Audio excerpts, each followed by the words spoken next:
The alien queen demanded a friend. The nobles fell silent when she chose me instead.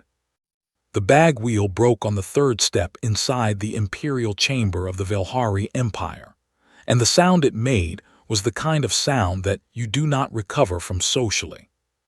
It was not a squeak. It was not a scrape. It was a long, horrible, grinding shriek that bounced off walls carved from stone older than the Roman Empire, walls that had stood through the rise and collapse of 6 alien dynasties, walls that had probably never once in their entire existence heard anything so embarrassing. Every head in the chamber turned. And I mean every head.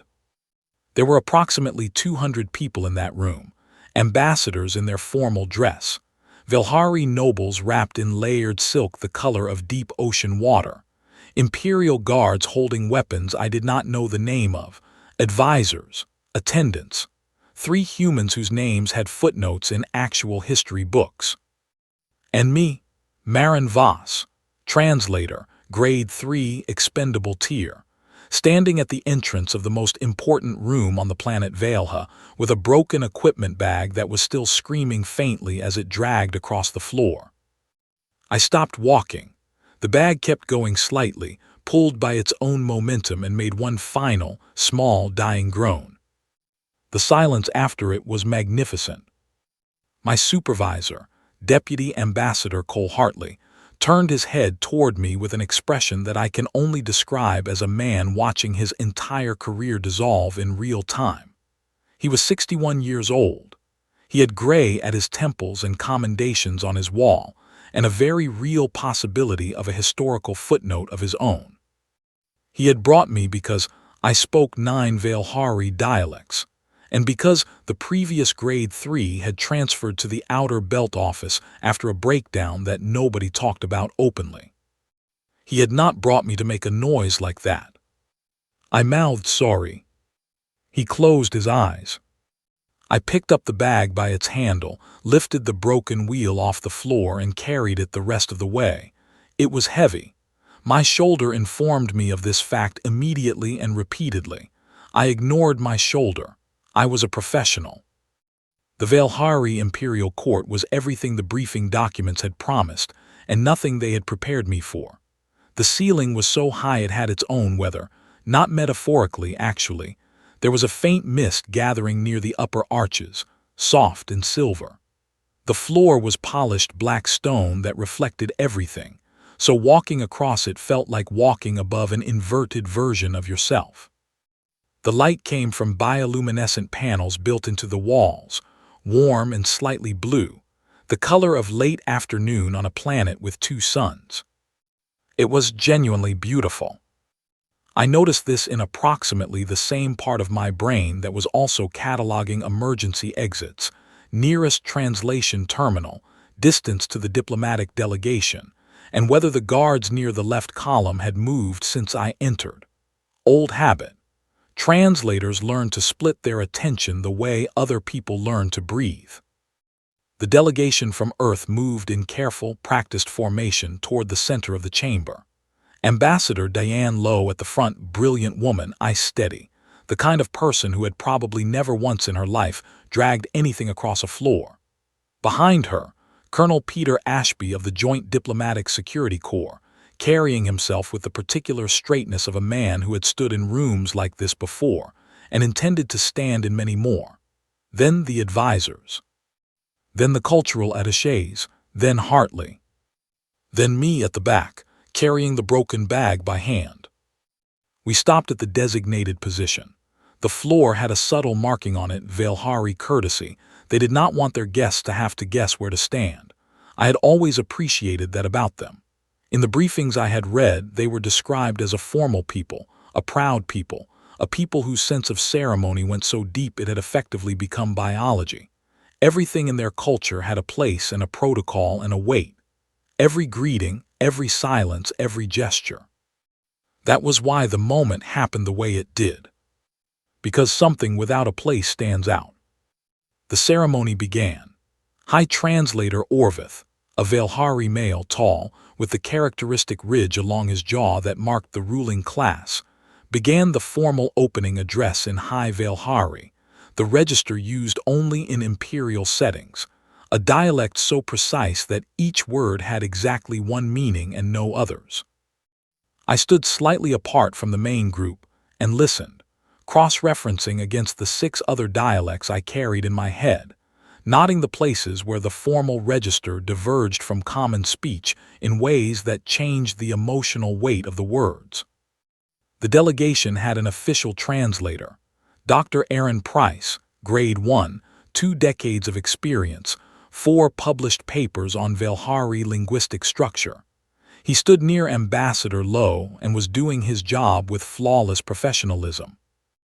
I was there as backup, as insurance, as the person you do not officially need but bring anyway because the universe occasionally does exactly what you do not plan for. I was also there because I was cheap and already on the payroll. The ceremony unfolded. There were 5 formal stages to a first reception in the imperial court. I had memorized all of them. We were in stage 2, the declaration of intent, where the visiting delegation acknowledged the sovereignty of the throne and the visiting party's purpose, when the Queen entered. I had seen photographs, briefing images, official portraits, 2 unauthorized images taken by a journalist who had subsequently been asked very politely to leave Velhari space, and had done so at considerable speed. The photographs had not quite gotten it right. Queen Varith of the Eternal Breath, 7th of her resonance, walked into the chamber from the far left entrance, and the room did not bow, not exactly, it sort of compressed. Like everyone simultaneously became slightly smaller and more careful. She was tall by Velhari standards, which made her exceptionally tall by any standard, and she moved the way people move when they have never once in their lives had to hurry. Slow, deliberate, every step placed like a word chosen carefully.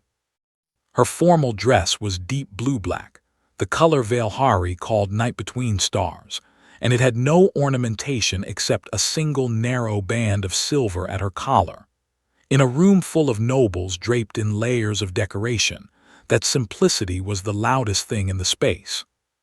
She took her position on the raised platform at the chamber's center. The ceremony resumed. I was watching her hands. Old habit again.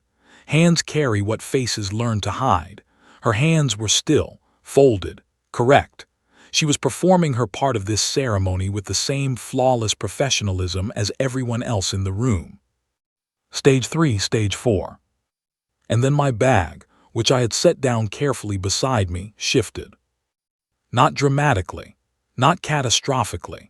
The broken wheel, freed from my grip, settled against the floor at a new angle, and the bag listed sideways and emitted a single, soft, resonant creak. In the quiet of Stage 4. In the Imperial Chamber. Every Velhari head turned again, slower this time, more deliberate. Including the Queen's. Her eyes large, the deep amber gold of her species' ruling caste, moved from the bag to me. They stayed. I did not look away. Looking away in Velhari culture was a signal of guilt. I had read enough to know that. I held her gaze, which was an extraordinary thing to do to a queen, and I said, very quietly, because we were at the edge of the designated translator's range, and I was technically not supposed to be speaking at all. Apologies, Your Radiance, equipment failure. And then, because I apparently have no survival instinct. Nobody important, just the bag person. Hartley, 2 meters to my left, made a sound like a man swallowing his own heart. The Queen looked at me for another 3 seconds, which is a long time in any culture. And then she laughed. Not a polite sound, not the controlled expression of amusement that formal occasions produce. A real one, short and genuine and slightly surprised, like it had caught even her off guard. The chamber went very still. It stayed still. I later learned from Hartley, speaking at a volume and pitch I had not previously heard him reach, that the Queen had not laughed in public in 11 years of her reign, that there were nobles in that room who had served in the imperial court for decades and had never heard that sound. I learned this approximately 40 minutes after the ceremony concluded. I spent those 40 minutes quietly calculating whether translator, grade 3 expendable tier, was a job classification or a prophecy. I should have kept my mouth shut. I always should have kept my mouth shut. I never do. The ceremony of companion selection had been on the official schedule for 6 months.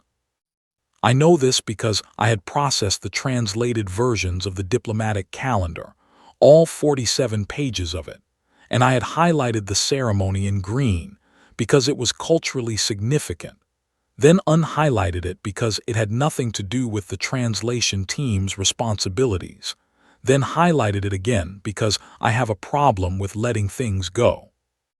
The briefing document on the ceremony was 11 pages long.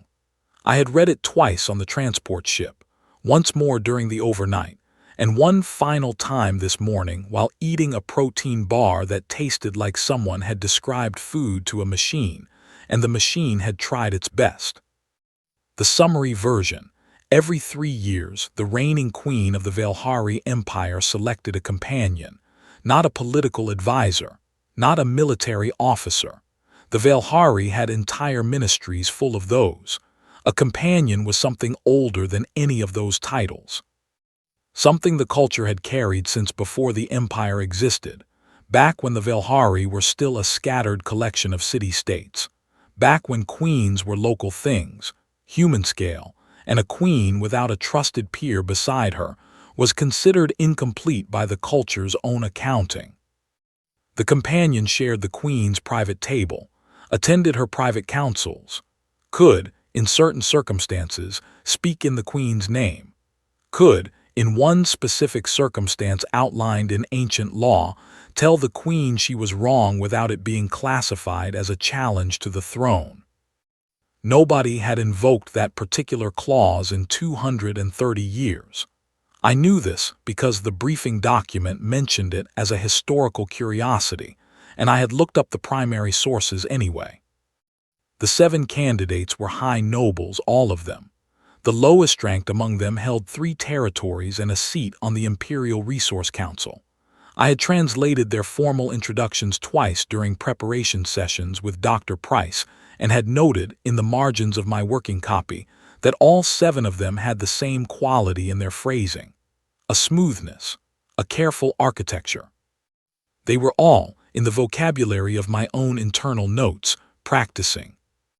The chamber was fuller today than it had been at the reception.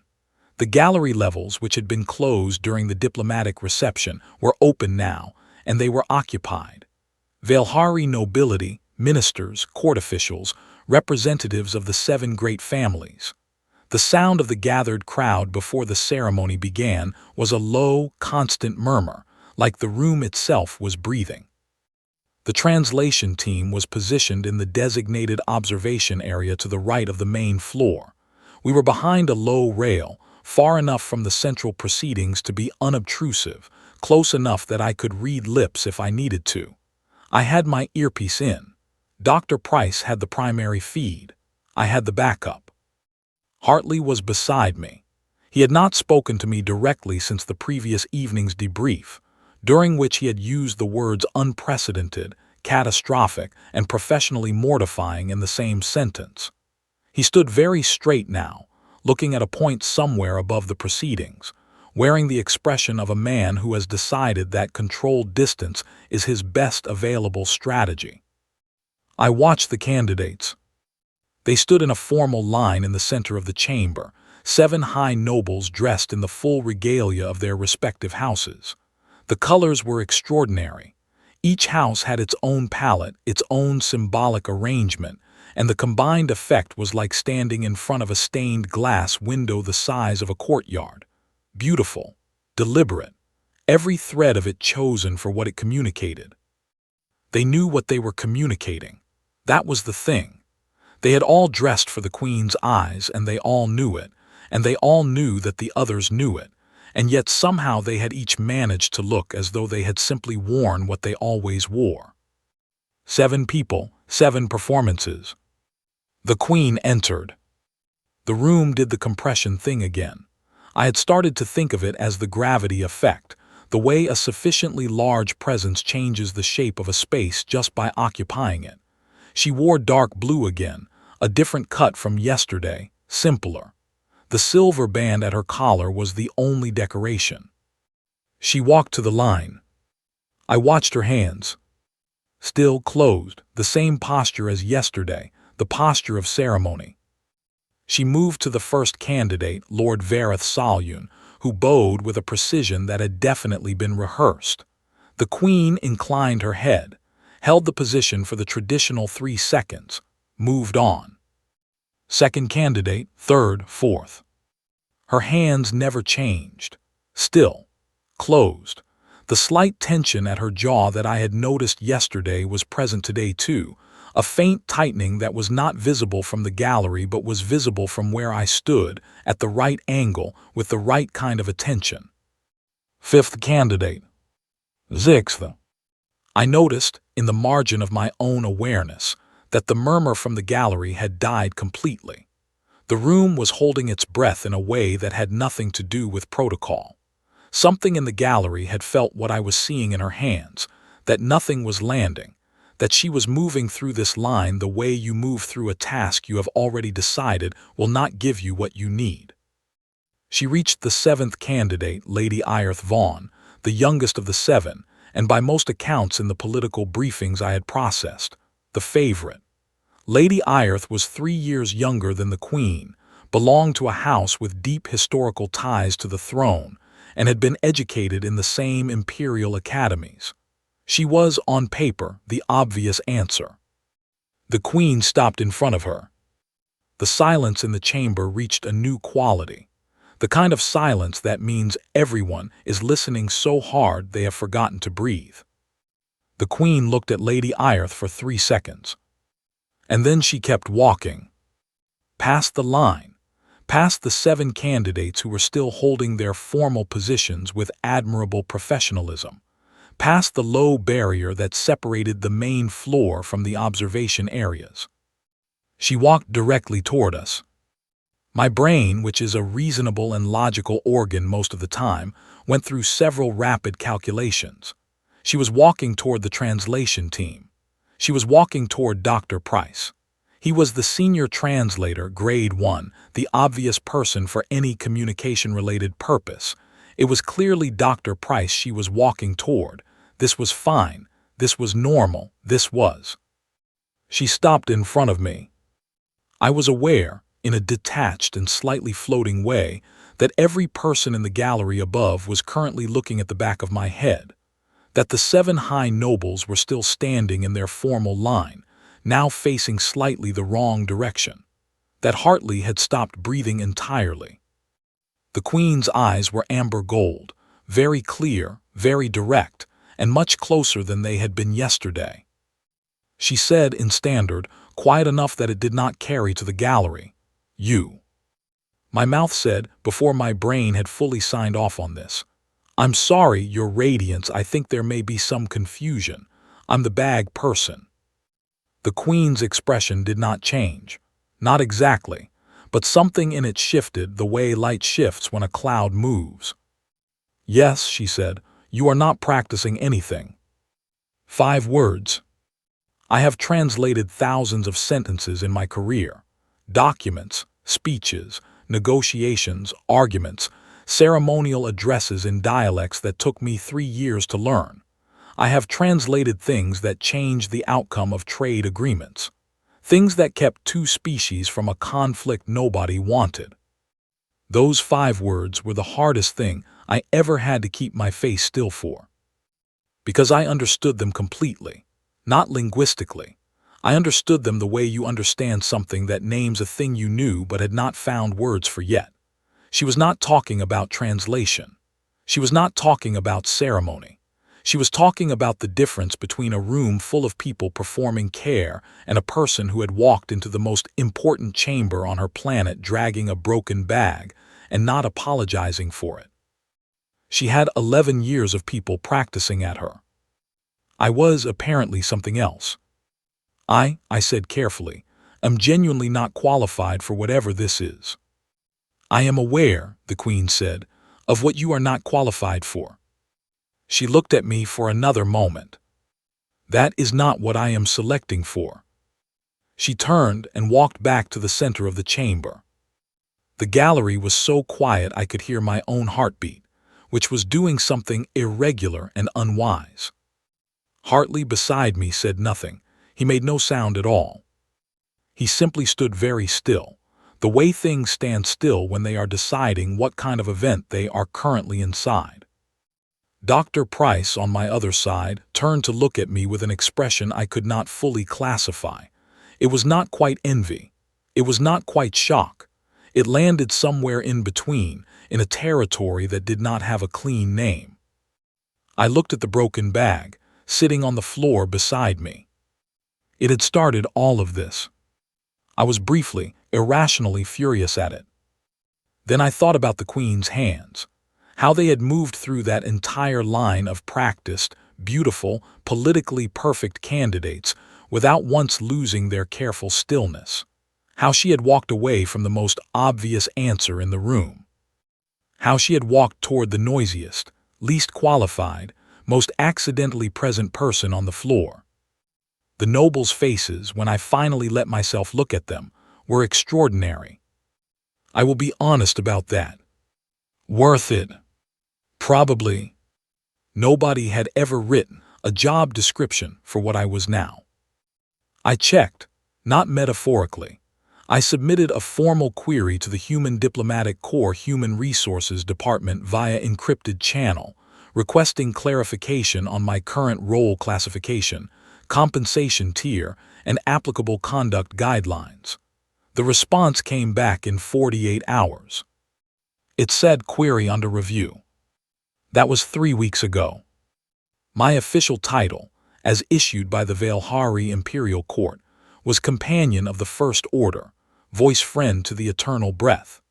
This was a title that had not existed in over 200 years, and that the court scribes had apparently had to reconstruct from historical archives, which meant there was an actual Velhari archivist somewhere who had spent time finding the correct ancient calligraphy for my name. I was still listed as translator, grade 3, on the human side of the paperwork. The broken bag was still broken. I had been offered a replacement 3 times by the court's equipment staff. I had declined all 3 times. I was not entirely sure why. Something about the bag felt important to keep. It had gotten me here, after all, which was either the best or worst thing it had ever done, and either way it had earned its place. I named it Gerald. This was not information I shared with anyone. The first week was an education in the geography of a palace that was effectively a city. The Velhari Imperial residence covered an area larger than the diplomatic district of New London, and it had levels, underground passages, formal wings, working wings, garden territories that were technically indoors, and at least one courtyard that I found by accident and was later told had not been opened in 40 years. I found it because I had taken a wrong turn with Gerald, and the screech of the wheel had echoed through a corridor I was not supposed to be in, and a door at the end of it had opened onto a garden full of plants that had no names in any human botanical catalog. I sat in that garden for an hour. Nobody came looking for me. I think they assumed I knew where I was going. The Queen's schedule was structured in a way that made sense once I understood its logic. Mornings were formal, councils and ministers, and the machinery of governing an empire that stretched across 14 star systems. Afternoons were semi-formal, advisors and cultural sessions, and whatever the diplomatic equivalent of inbox management was called at the imperial level. Evenings were, theoretically, private. The companion attended the evenings. That was where the actual job happened, not in councils or ceremonies. In a set of rooms at the east end of the residence that were smaller than I expected, furnished without the elaborate decoration of the formal spaces, with wide windows that looked out over a garden that did glow faintly at night, because the plants had bioluminescent properties that the briefing documents had not mentioned. The Queen sat at a low table. I sat across from it.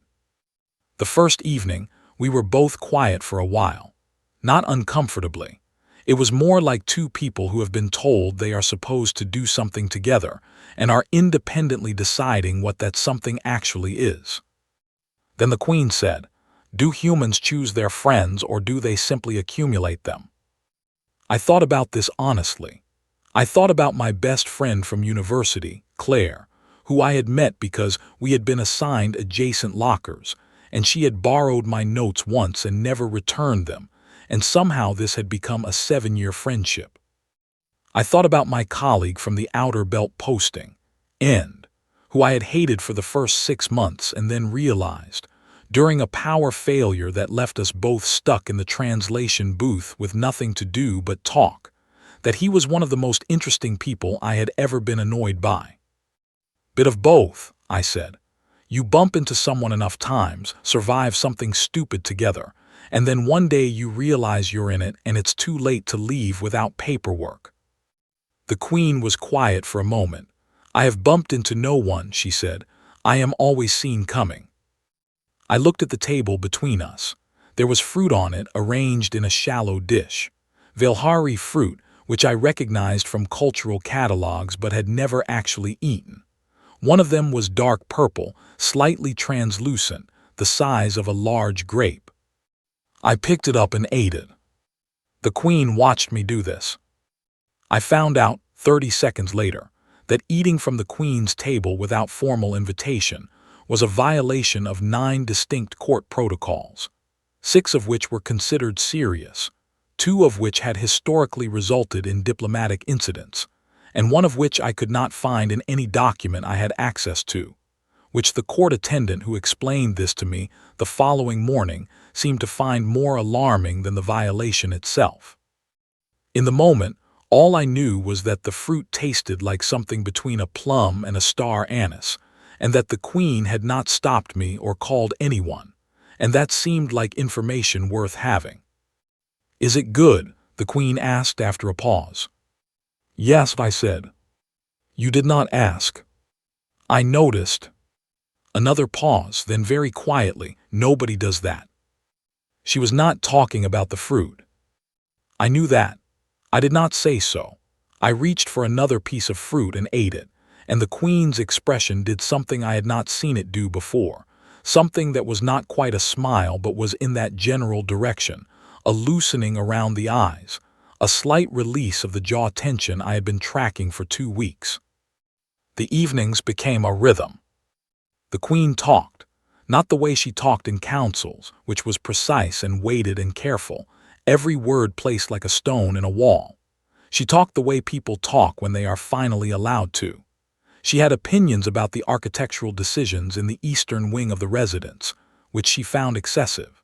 She had strong views on a historical Velhari military commander whose reputation had been inflated by generations of enthusiastic biographers. She found formal ceremony genuinely meaningful, but she also found it exhausting in a way she had apparently never said out loud before, and saying it out loud seemed to surprise her, the way you are surprised by your own voice in an empty room. I talked, too, about Earth, which she had questions about that were more specific than the ones in the formal diplomatic briefings. Not describe your planet's political structure, but what does rain smell like on the surface? And why do humans build monuments to things they want to forget instead of destroying them? And you said you had a friend named Claire who never returned your notes and this became a friendship. Explain this. I explained it. She listened with the particular quality of attention that I had started to think of as the Queen's real face, the one that existed under the ceremony, the one that had been waiting 11 years for a room where it was allowed out. Between the evenings, there was the court. The court was something else entirely. The Velhari nobility was not, as a class, stupid. They had survived centuries of succession crises, imperial expansions, cultural upheavals, and at least 3 events in their recorded history that the diplomatic documents described diplomatically as significant internal restructurings, and that I suspected were something considerably more dramatic. They were political creatures in the deepest, most thorough sense of the word. They understood power the way I understood grammar, instinctively, structurally, able to identify a weakness in a formation at a glance. And I was a weakness. I knew this. I was not offended by it. It was accurate. I was an irregular piece in a system designed around regularity, and irregular pieces are either threats or levers, and the court had clearly decided on levers. The first approach came from House Salyun. Lord Vareth, the first candidate from the ceremony, sent an attendant with a formal gift and a note requesting a private meeting to discuss matters of cross-cultural academic interest. The note was politely written and completely transparent.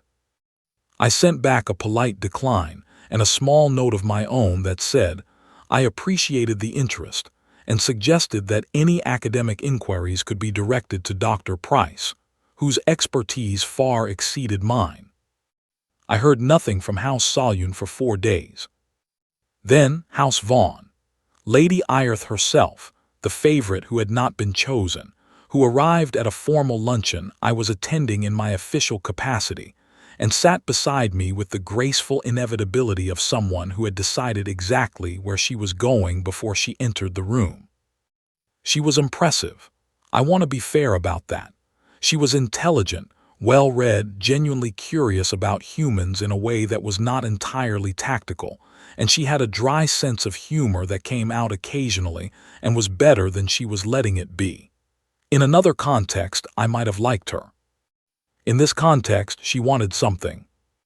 You have an unusual position, she said, over a dish that I was eating carefully because I had made the fruit mistake once and not made it again.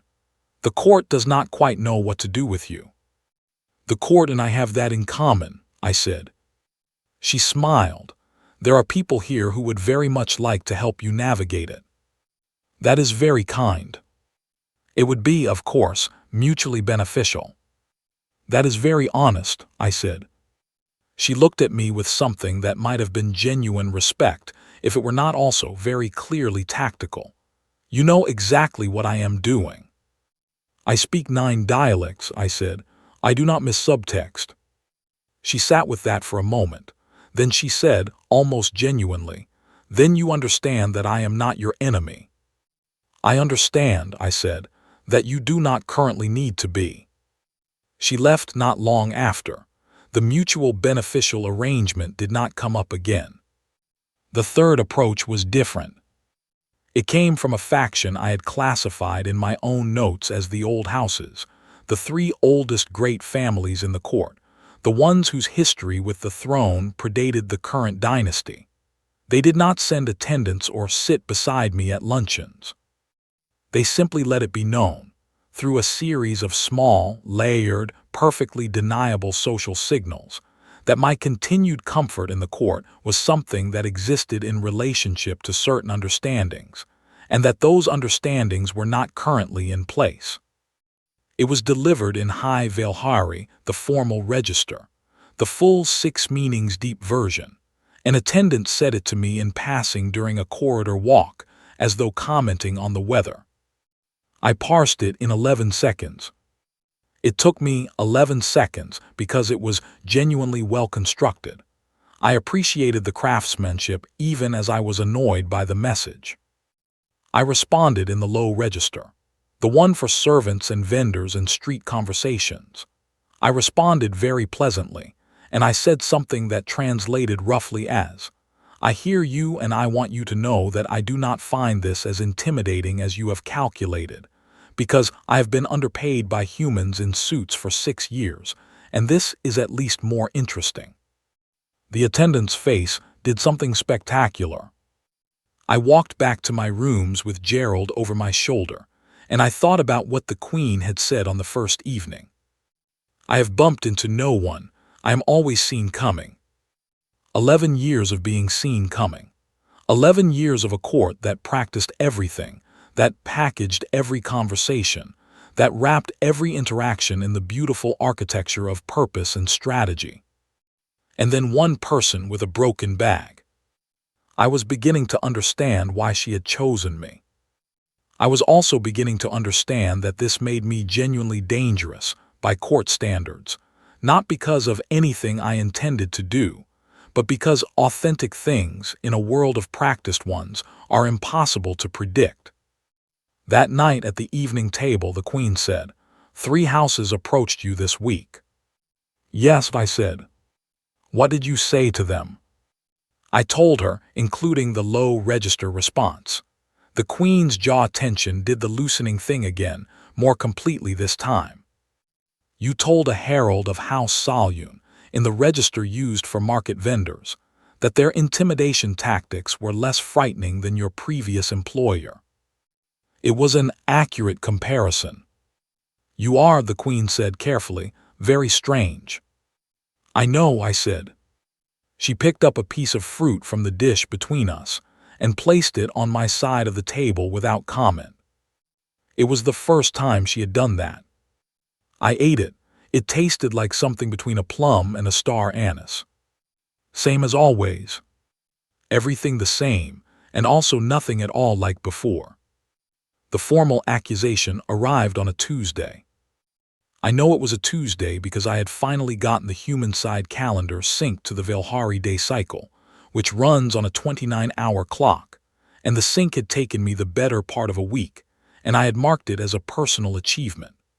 The notice arrived at my rooms at the 7th hour of the day, delivered by a court official in formal dress who handed me a sealed document, bowed at precisely the correct depth for my rank, and left without making eye contact. I opened it. It was 11 pages long. I read it twice, the way I read everything important. The first time for content, the second time for architecture, because the architecture of a document tells you almost as much as what it says.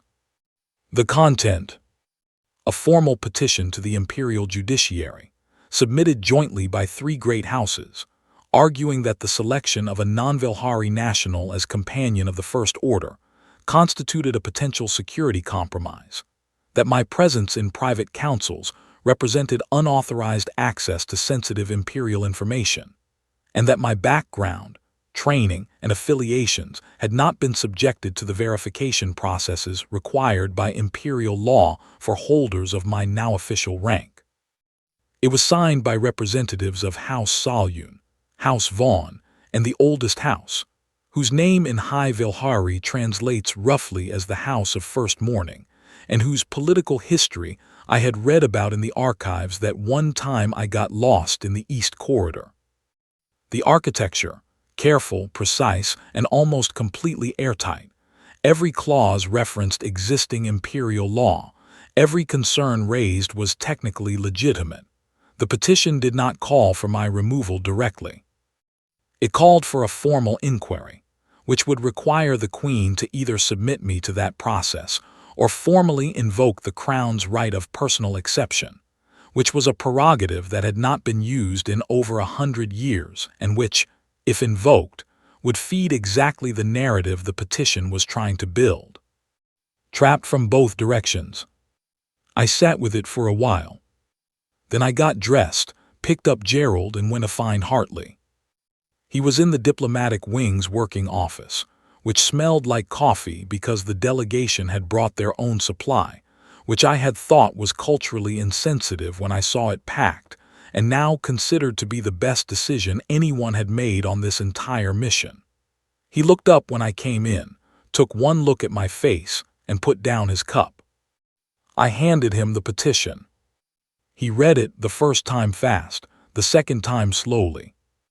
Then he set it on the desk and looked at me with the expression of a man who has been catastrophizing quietly for weeks and has now arrived at the event he was catastrophizing about. "This is serious," he said. "I know. The legal argument is valid. They found the statute. It is a real statute." "I know." He picked up the petition again and looked at the signatures. "All 3 of them. That is coordinated." "Yes."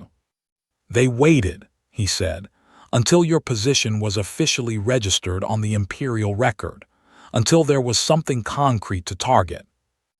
I noticed. He looked at me, not with the resigned exasperation of the past several weeks, something different, something that might have been concern, Voss, how are you actually doing? I looked at Gerald.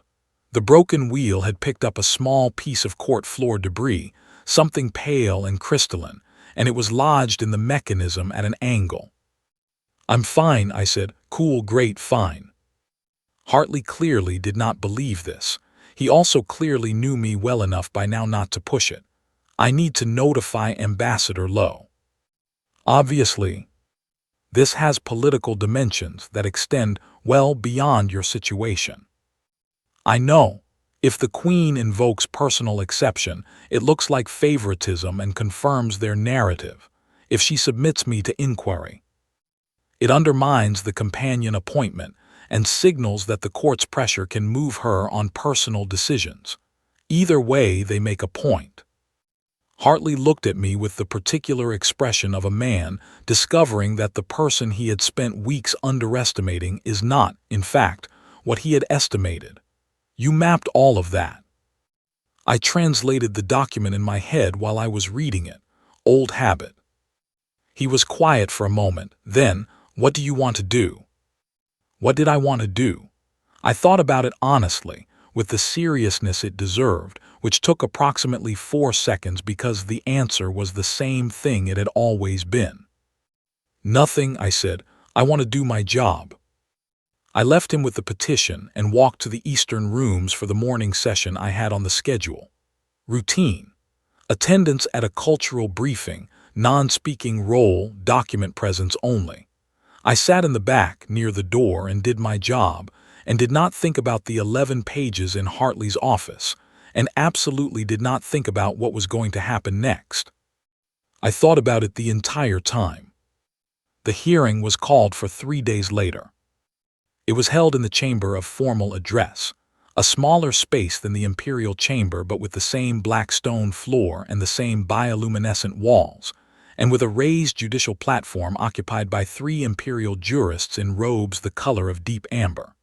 The gallery was full, not with the same crowd as the companion ceremony, but with the people who followed legal proceedings the way others follow political theater, which in the Velhari court was essentially the same thing. The petitioning houses had their representatives present.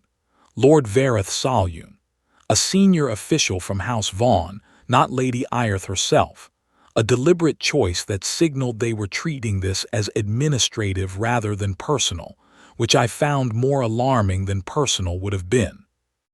And from the oldest house, a woman I had not encountered before, very senior, very quiet, who sat with the perfect stillness of someone who has been in rooms like this many times and knows that patience is the sharpest tool available. The delegation had seats to the right of the judicial platform. I sat beside Hartley and behind Ambassador Lowe, who had her own particular brand of stillness, the kind that had probably won her every difficult room she had ever been in. The Queen was not present. That was normal. The Queen did not attend judicial proceedings. Her presence would alter the nature of the space. There were protocols. The lead jurist opened the session. He read the petition in formal register, all 11 pages, which took 40 minutes, and the chamber was so quiet during those 40 minutes that I could hear the bioluminescent panels in the wall, a faint, soft, continuous hum that I had never noticed before. When he finished, he invited the petitioning parties to present supporting statements. Lord Vareth stood. He was good. I want to be fair. He was measured and precise, and he stayed completely inside the legal boundaries of the petition, never once making it personal, framing everything as a matter of institutional integrity and the protection of imperial security protocol. He cited 4 statutes and 2 historical precedents. He did not look at me once during his statement, which was also a choice, a calculated one, because looking at me would have made it about me, and keeping it abstract made it about the law, which is much harder to argue against. He sat down. The woman from the oldest house stood and added 3 paragraphs that were so legally dense I needed a full second pass to decode them in real time. The core of it, the petition was not about the individual. The petition was about the process. The absence of proper verification was the concern. Any resolution that addressed the verification gap would satisfy the petition's requirements. Very clean. An off-ramp offered. Submit to inquiry, fill the gap, and the petition becomes moot. Very clean and very much a trap, because an inquiry could last months, and months of an open inquiry was its own political statement. The senior jurist turned to the diplomatic delegation. Ambassador Lowe began to rise. The door at the far end of the chamber opened. The Queen walked in. The chamber did the compression thing. Every person in it became simultaneously smaller and more careful, but this time there was something else underneath it, a current of shock. Because the Queen did not attend judicial proceedings, there were protocols, and here she was. She did not go to the judicial platform. She did not take a formal position. She walked to the center of the floor between the platform and the petitioning houses, and she stood there in dark blue with her single silver band, and she turned to face the petitioning houses, and she looked at them with an expression I had never seen on her before. Not anger, not the controlled performance of authority, something underneath both of those things, something stripped down and direct, the way a room looks after everything decorative has been moved out of it. She did not raise her voice. "You are describing," she said, "a person who makes me laugh." The silence in the chamber was a wall. "You are describing a person who took fruit from my table without asking." Nobody moved. "You are describing a person who is, for the first time in 11 years, not practicing something when she speaks to me." She looked at the petitioning houses. The three representatives, Lord Verith and the House Vaughan official and the very patient woman from the oldest house, all of whom were sitting with the controlled stillness of people who had prepared for many outcomes, but possibly not quite this one. "I find," the Queen said, "that I am not interested in your petition. I find I am only interested in what it tells me about you, that you looked at the first real thing in this court and named it a threat." Nobody said a word. The Queen held the silence for 3 seconds, which is a long time in any language. Then she turned and walked back through the door she had entered. The chamber remained frozen for a moment after she left, that particular quality of stillness that follows something unexpected, where everyone is deciding simultaneously what kind of event they just witnessed. Then the lead jurist cleared his throat. He spoke briefly, formally, in the measured language of imperial legal procedure. The petition, in light of the Crown's express position, would be formally marked and held pending further review. The session was concluded. It was, in legal terms, nothing, a deferral, a procedural pause. In political terms, it was every message that needed to be sent, delivered in the plainest possible language, in the most public possible room. I walked out of the chamber behind Ambassador Lowe, who said nothing to me directly but touched my shoulder once, briefly, which from Diane Lowe was approximately equivalent to a standing ovation. Hartley fell into step beside me. "That," he said very quietly, "was not in any protocol document I have ever read." "No," I said. She walked into a judicial session. "I noticed." "For you," he said, not as an accusation, more like a man rearranging furniture in his mind to make room for a new fact. I did not say anything. That evening in the eastern rooms, the Queen poured tea. I watched her hands while she did it. They were slightly unsteady, not dramatically, a barely visible tremor in the right one as she lifted the pot, something that was probably not visible from more than 2 meters away. I did not say anything about her hands. I said that was a speech. She set the pot down. "I was afraid," she said. "I know," I said. "Me too." We sat with that. The garden outside the windows was doing its nighttime glow, soft blue-green light, rising from the plants in slow pulses, like breathing. Nobody resolved anything. Nobody explained anything.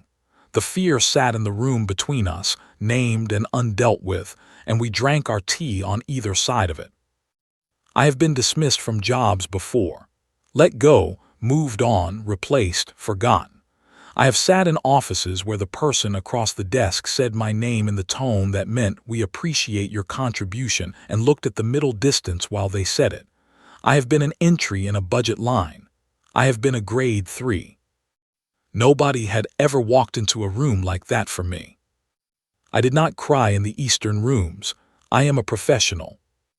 I cried later, in a courtyard bathroom 3 corridors away, with Gerald leaning against the wall beside me. I cried for approximately 4 minutes. Then I washed my face and went back to work. The official documentation came through on a morning when it was raining. Not metaphorically, it actually rained. The Velhari imperial residence had a climate management system for the indoor garden territories, and something in the system had misread a maintenance input. And by the time anyone noticed, 3 of the connected courtyard spaces had about 6 centimeters of water on their floors, and the staff was dealing with it in the way that competent professionals deal with unexpected problems, which is to say efficiently, and without making eye contact with anyone who might ask questions. I found this out because I walked through one of the affected corridors carrying Gerald and got the wheel wet, which made the screech take on a new, slightly wetter quality. I stood in the damp corridor and received, on my diplomatic communicator, 2 messages simultaneously. The first was from the Velhari Imperial Court Registrar, formal notification that my title of Companion of the First Order, voice friend to the Eternal Breath, had been entered into the permanent Imperial record, with all associated rights, responsibilities, and protections, effective as of the previous day. The second was from the Human Diplomatic Corps Human Resources Department, responding to my query of 4 weeks prior. It said, "Current classification under review, please allow additional processing time. Your grade 3 designation remains active pending resolution." I stood there in the wet corridor, official companion to the ruler of a 14-system empire and still technically translator, grade 3, expendable tier, and Gerald made a small sound as the wet wheel settled, and I laughed. A real one, short and genuine and slightly surprised. The formal inquiry by the 3 houses was still technically on record. It had not been withdrawn. In Velhari legal culture, a petition once filed existed until it was formally resolved, and the Crown's intervention at the hearing had created a legal situation that the imperial jurists were apparently going to be working through for some time. I had read 3 different scholarly interpretations of the Queen's action, and they disagreed completely on the procedural implications, which told me that the jurists were in genuinely new territory and were being careful. This suited everyone. A petition under permanent review is a petition without teeth. The political landscape of the court had shifted in ways that were subtle but permanent. Lord Vareth Salyun had reduced his public presence in the formal spaces, attending only what was required, speaking less than before. Not defeated, I did not read it as defeat, more like recalibration. A man putting away one approach and considering another. The House Vaughn official who had attended the hearing had been replaced in subsequent court appearances by Lady Eyerth herself, which I thought was interesting. Lady Eyerth made eye contact with me at a formal luncheon the following week and gave me a nod that contained something close to genuine acknowledgement. Not friendship. Something more honest than friendship. 2 people who have looked at each other clearly and decided to coexist without pretense. I respected it. I nodded back. The patient woman from the oldest house had said nothing publicly since the hearing. I had asked the court archivist, carefully, and in the low register that the archivist responded well to about her. Her name was Veshara, and she was 83 years old, and she had served in the imperial court for 54 of those years, and she had watched 3 queens reign and seen more changes than most people have language for. The archivist said she was not someone to underestimate. I had not been underestimating her. I had been watching the space around her. She had not moved against me since the hearing. She had not moved toward me either. She was doing what patient people do, which is wait and observe, and I was doing the same, and we were both aware of each other in the way that two careful, attentive people in the same space are always aware of each other, a kind of mutual professional respect conducted entirely at a distance. One morning I arrived at the eastern corridor to find a small package outside my room, no sender marking. Inside was a very old text, a bound volume, handwritten in the court register that predated the current calligraphic system by 3 dynasties. The writing was difficult but not impossible. It was a manual in the most literal sense for the role of companion, not a ceremonial document, a practical one. Duties, approaches, examples from historical cases, small observations in the margins that were clearly personal annotations. Nobody claimed to have sent it. I read the whole thing twice. There was a margin note near the back, in a handwriting slightly different from the rest, that said, translated loosely, "The worth of a companion is not in their knowledge of the court. It is in their willingness to say what the court will not." I had my suspicions about who had sent it. I kept them to myself. The evenings continued to be the center of everything. The Queen had started asking different questions. In the first weeks, the questions had the quality of careful exploration, someone testing the dimensions of a new space.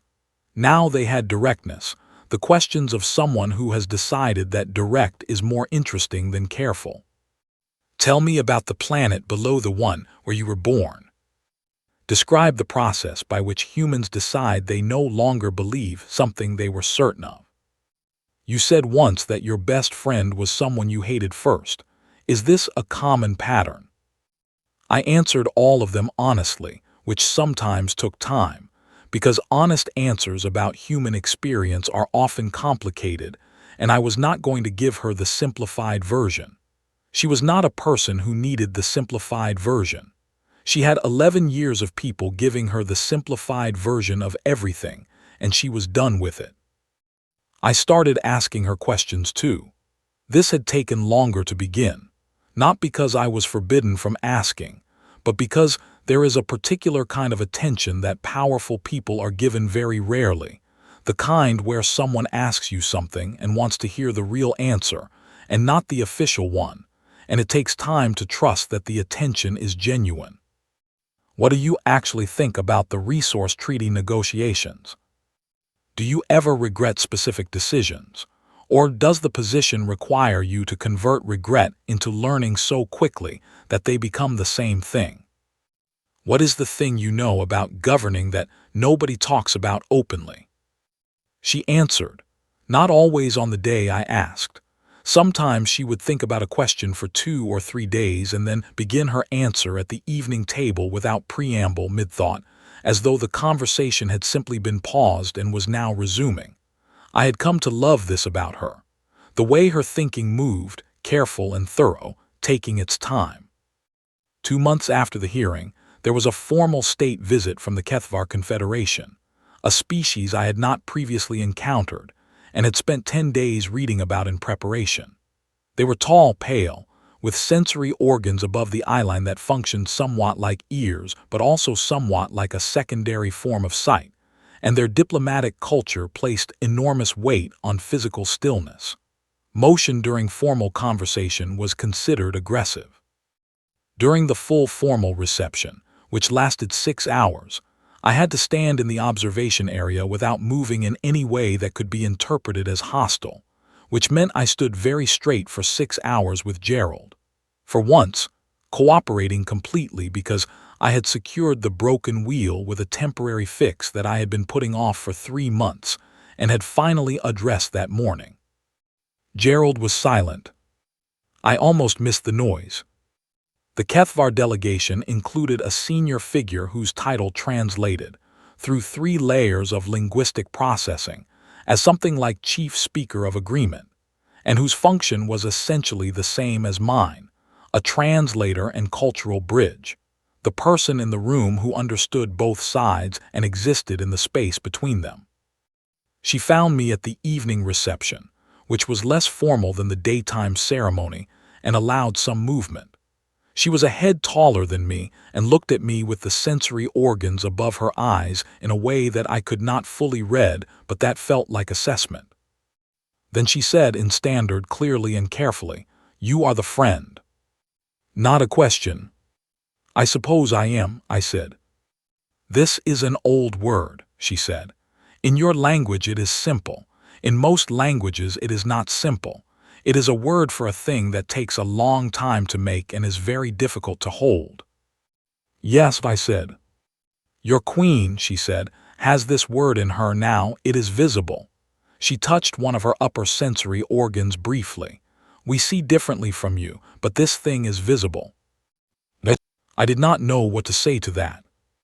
She inclined her head in a gesture that her cultural file had told me was the equivalent of genuine respect, non-hierarchical, given only when meant.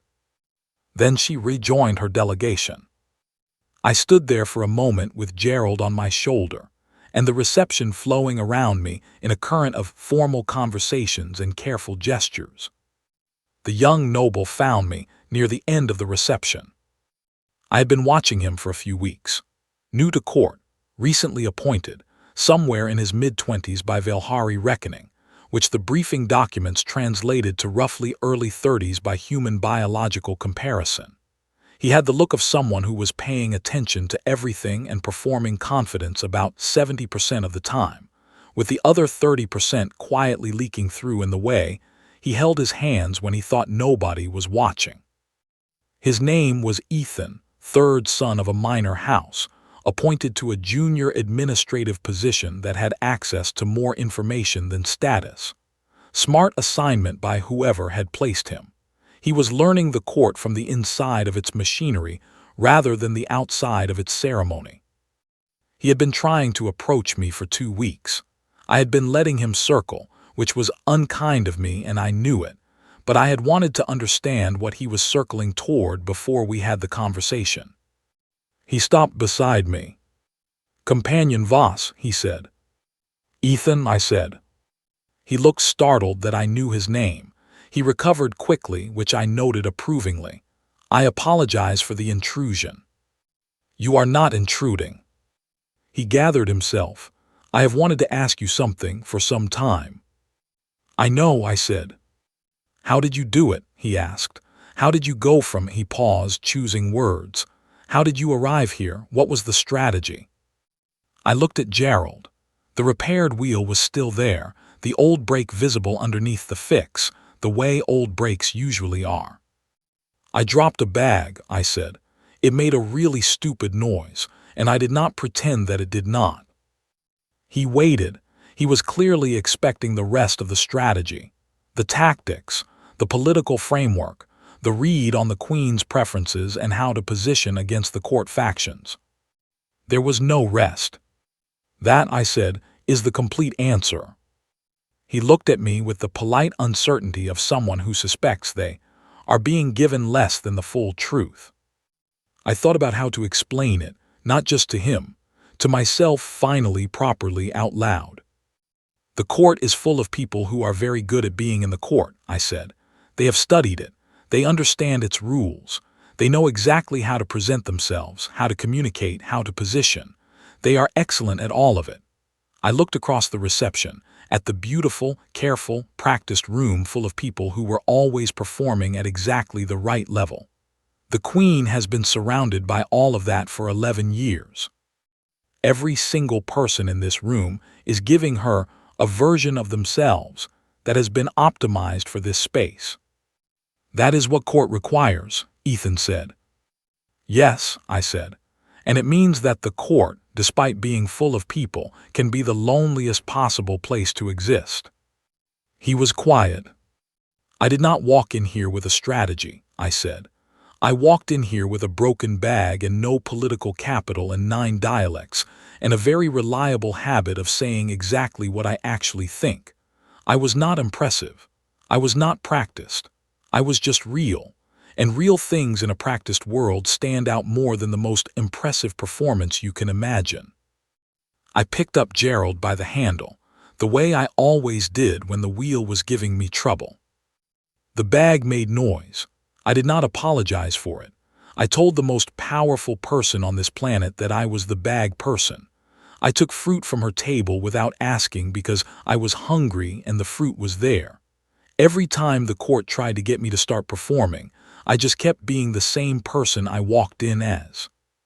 "That is it," he said. "That is it." "But the petition," he said.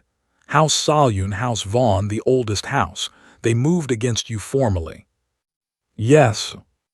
"And the Queen." "Yes." "Because of who you are," he said. He was working something out. I could see it. Not because of what you could do for her position or the strategies you offered or the alliances you represented, just because of who you are. "Just because," I said, "of who I am." He stood with that. I gave him time. "We do not teach this," he said finally. "In any academy I attended, in any preparation I had for court, none of it said, 'The most important thing is to be real.'" "No," I said. "Courts do not teach it. Courts teach the opposite. They teach you to perform the real until the performance replaces it." He looked at me, young, serious, processing. "How do you resist that over time? How do you stay the person you walked in as?" I thought about it, about the evenings, about the fruit, about Gerald and the wet corridor and the rain this morning and the 4 minutes in the courtyard bathroom after the hearing. "You find one person," I said, "who wants the real version of you, and you show up for them the same way every time. The sameness is the resistance. Every time you show up exactly as you are, it gets a little harder for the performance to take over." The reception continued around us. Somewhere across the room, a court musician began a piece that I recognized from the cultural catalog, something traditional and complex, built around a repeating theme that varied slightly each time it returned. I had always liked that about Veilhari music. How the theme came back changed but recognizable. How you could trace it through all the variation and find the original still in there, doing the work underneath. "One more thing," I said. Ethan looked at me. "The broken bag," I said. "Do not fix it too fast. The things that are awkward about you, the things that make noise at the wrong moment, the things you keep wanting to apologize for, those are the most honest parts. They are the things that cannot be performed. Let them exist." He was quiet for a long time after that. I left him standing there, still thinking, which seemed like the right place to leave him. On the other side of the reception hall, the Queen stood with the Kethvar delegation, listening to something their chief speaker was saying with the particular quality of attention that I had learned to read as genuine interest rather than performed engagement.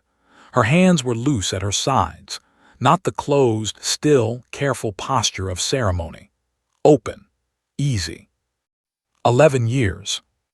11 years of a room full of people practicing. And now this. I watched her across the room and felt something settle in my chest, not triumphant, nothing so loud as that, but solid. The way the ground feels solid after a long time on water.